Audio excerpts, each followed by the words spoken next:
In 1995, Chris Stamper had devised a new concept that he wanted to evolve into a video game. This concept that he originated wouldn't enter into a real development phase until years later when Rare had recently hired a group of fresh young graduates to design the game for the Nintendo 64. One of these young graduates was Martin Wakely, who was appointed the position of lead designer for one of Rare's first games on Nintendo's new console. The other young graduates included Richard Wilson, Graham Smith, Ricky Berwick, Graham Norgett, Keith Rabbit, and Paul Cunningham. During the game's development, there were never more than 7 people working on the game at one time, and most of the time, it was just a core group of 4 people who were mainly the graduates. As a game that was worked on by such a small but dedicated group of developers, it never felt like much was lost between its conception and release. After going through a long list of possible titles, this game would eventually become known as Blast Corps and was released in 1997. The game focused on the joy of destruction using various demolition vehicles in a concept that came off feeling both refreshing and unique for its time. Blast Corps primarily played like an action racing game, but also included elements that made it feel like a puzzle game that demanded strategy to achieve success. With this game, Rare had put their faith in an inexperienced team of developers, and it resulted in a game that was not only fun and accessible, but also deep and challenging enough to test the most skilled players. Blast Corps was met with widespread critical acclaim, and it was embraced by many players as one of the best early games to pick up for the Nintendo 64. While the game isn't remembered as being any kind of sales phenomenon, only selling close to 1 million copies worldwide, it was still considered a success for the company and its fans for its addictive nature and melding of genres.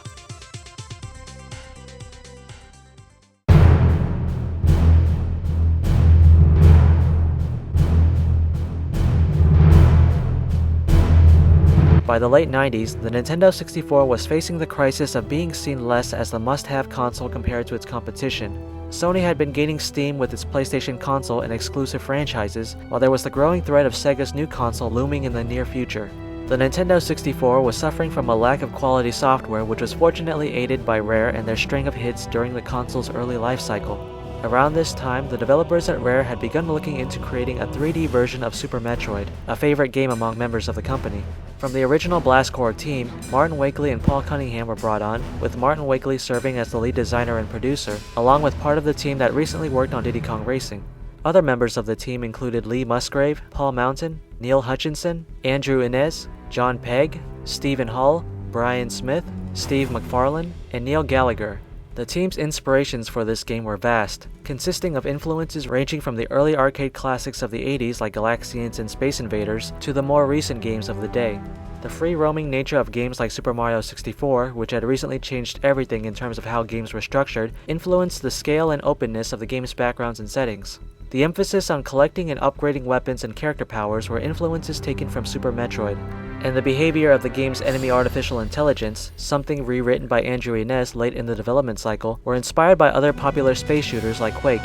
For its visual inspirations, the game would borrow from many elements outside of video games. There were many science fiction elements considered from franchises like Star Wars, Aliens, Dune, Stargate, and Battle of the Planets.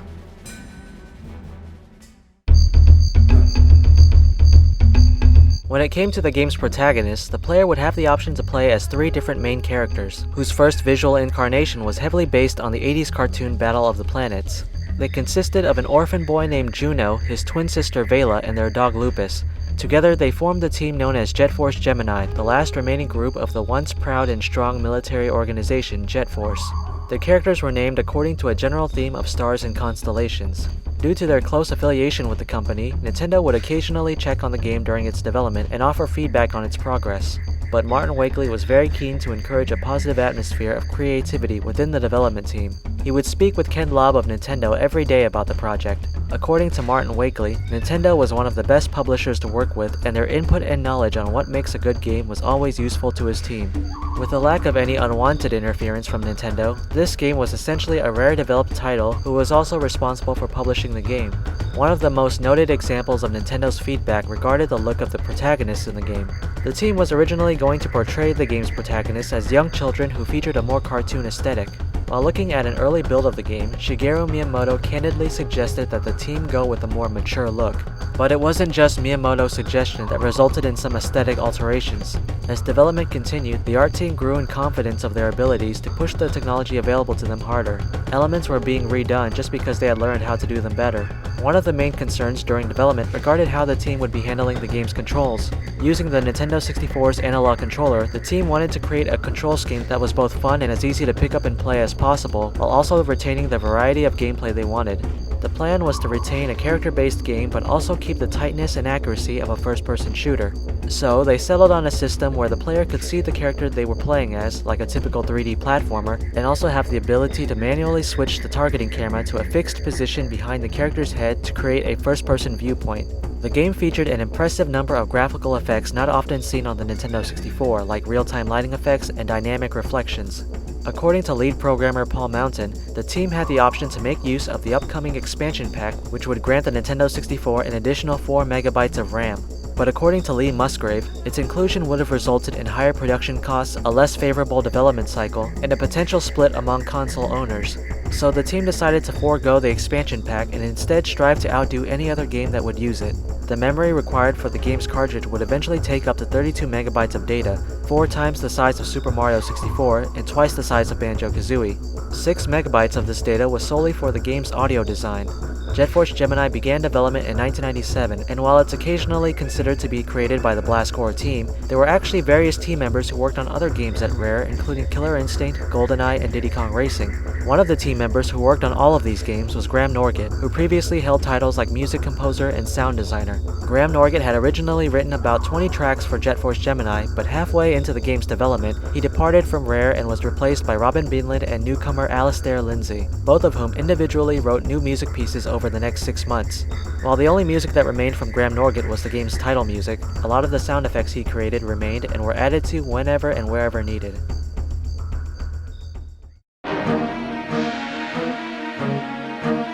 Jet Force Gemini was first unveiled to the public at E3 1999 in Los Angeles. As part of their marketing campaign, Nintendo released a special promotional videotape to build up anticipation for the game. Okay, they're brave, they're buff, one of them barks, and they're out for justice.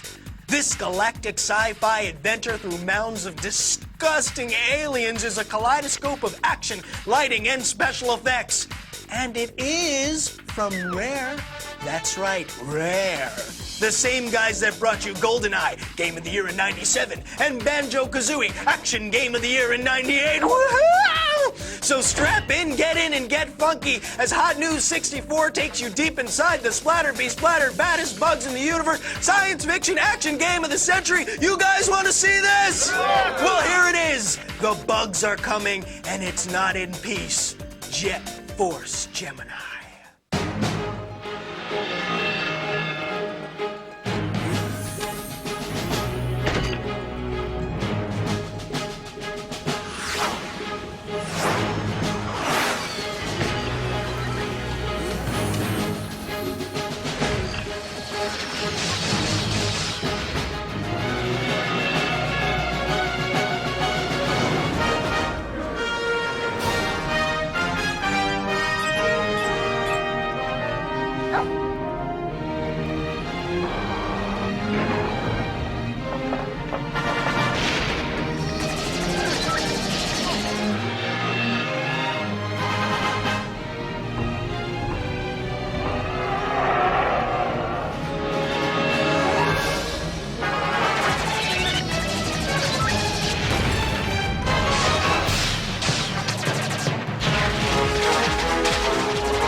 It was originally scheduled for a release date by the end of August of that year, but was delayed until the end of September to give the programmers time to polish up the game, and once again until October due to manufacturing delays. The game was released in the following months in Europe and Japan, but due to its difficult pronunciation in Japanese, the title was changed in that region to Star Twins.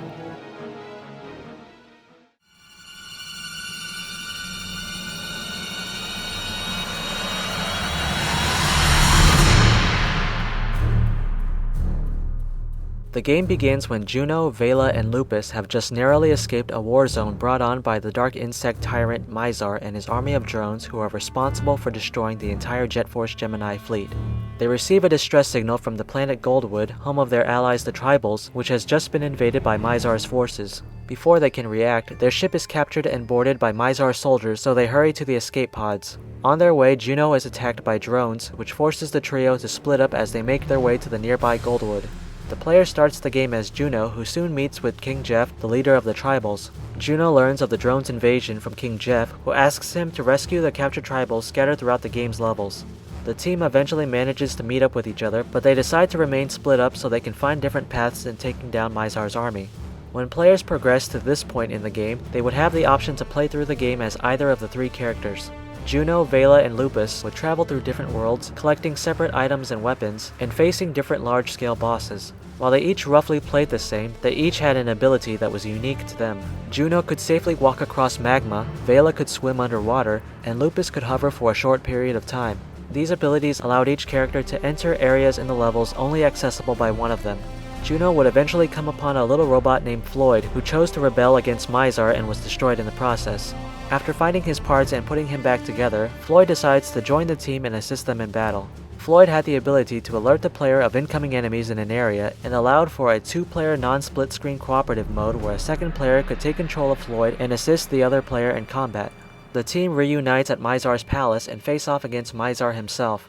Before he is defeated, he boards a nearby asteroid which sets a course for Earth. In order to reach the asteroid in time, King Jeff tells them of an ancient tribal spaceship with the capability to do so. But in order to get it working again, the team must gather 11 spaceship parts scattered throughout the galaxy and earn the final piece from King Jeff after saving every single tribal that has been enslaved by Mizar. To help them on their search, each character is upgraded with new armor and jetpacks which allow them to fly.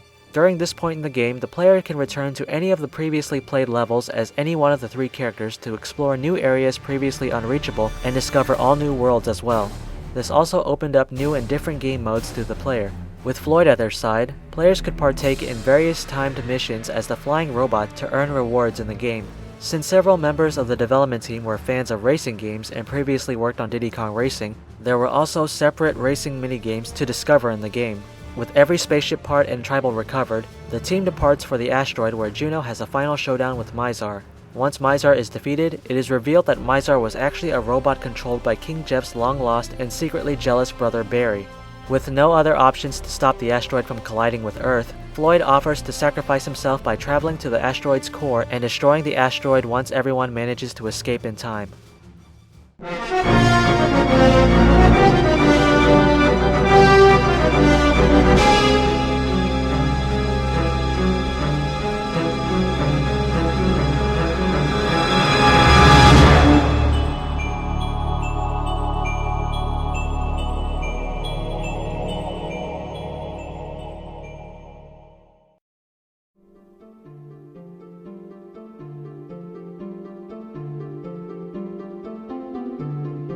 While playing through the single-player campaign of Jet Force Gemini, players were able to discover many secrets that would unlock a number of features both in the single-player and multiplayer modes.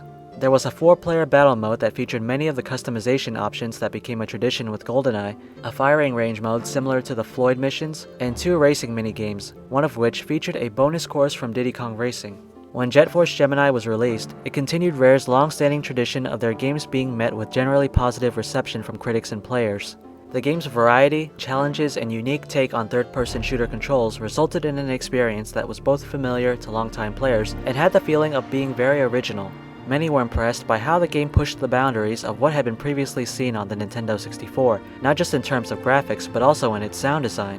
From the operatic orchestral soundtrack available in surround sound that set the ambiance for every world the player explored, to the sound effects that would come from every weapon and enemy, the sound design helped create the experience of taking part in a science fiction epic. But as highly praised as it was, Jet Force Gemini was noted for receiving scores that averaged not as high as the company's previous efforts on the Nintendo 64. While the game pushed the system in what had been seen when it came to special effects, polygonal models, and textures, whenever the action on screen reached a high point, the frame rate would become noticeably inconsistent, resulting in much slowdown. The controls in the game would sometimes prove to be too complex for players to easily comprehend, and some felt it was not well suited for all of the multiplayer modes available.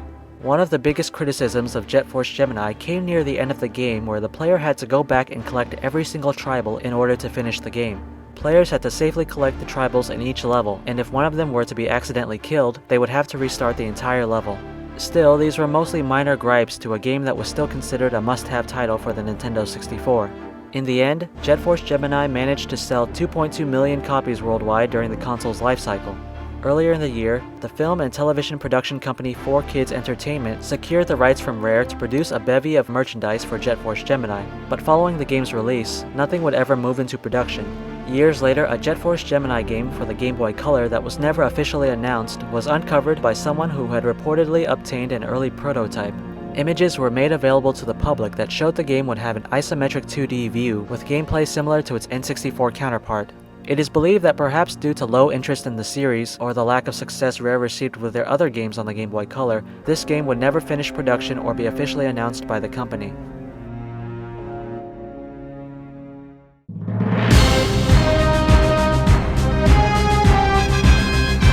While Jet Force Gemini may not have led to the beginning of a new franchise, many players still have fond memories of the game, as does the team that worked on the game.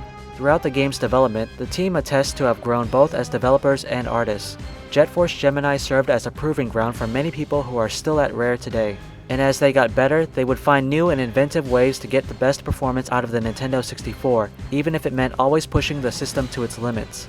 Even though it wouldn't become the game most people would think of when it came to the long-time legacy Rare had with Nintendo, Jet Force Gemini will always be remembered as one of their most innovative and original games, both in how it pushed beyond players' expectations and brought together game designs and genres into one very memorable experience.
Next time, in part 7 of this Rare retrospective, Rare returns to the Kong family that made them famous and brings them into a new dimension on the Nintendo 64.